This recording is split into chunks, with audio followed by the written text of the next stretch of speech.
सावधान।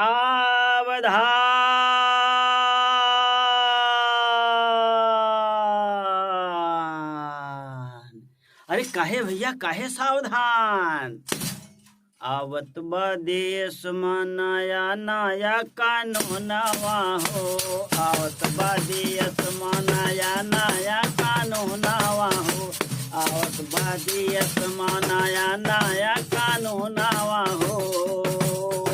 पैदा जिन करिहा दुई से ज्यादा अब लाला नावा हो।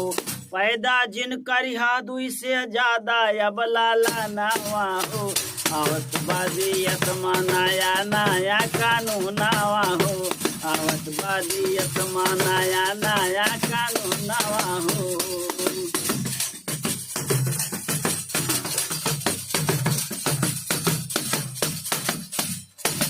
पहले कई बुजुर्ग अपन खुद कई नियम चलाए रहे। पहले बुजुर्ग अपन खुद कई नियम लगाए रहे। परिवार धन है कह कई लड़का खूब हो आए रहे। परिवार धन है कह कई लड़का खूब हो आए रहे। ना कह बूढ़ा लड़का है भगवान कह वरदानवा हो। आवत बादेश में नया नया कानूनवा हो। आवत बादेश में नया नया कानूनवा हो।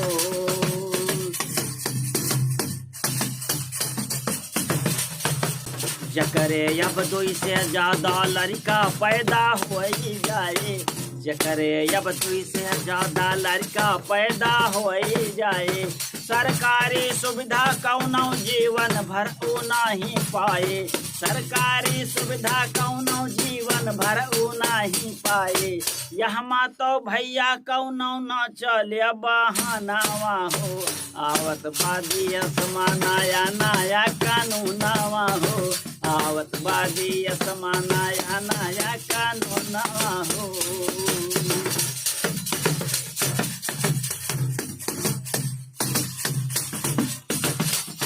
जाने हुई तो कब ना बेटवक ब्याह रचाए हुई। जाने हुई तो कब ना बेटवक ब्याह रचाए हुई। अब तक 4-5 गो लड़का कांधिया पे बैठाए हुई। अब तक 4-5 गो पोता कांधिया पे बैठाए हुई। कुल मिल के चंदा तारा नाम रखित गगनावा हो।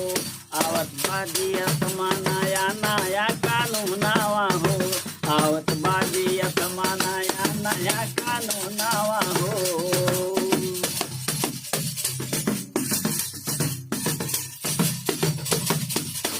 अच्छा मस्करी बहुत होई गवा थोड़ी सी गंभीरता जागे। अच्छा मस्करी बहुत होई गवा थोड़ी सी गंभीरता जागे। आपके भाई आप ही जाना हमका तो कुछ ऐसन लागे। आपका भाई आप ही जाना हमका तो कुछ ऐसन लागे। यही कानून से भ्रूण हत्या के बढ़ जाए चालानावा हो।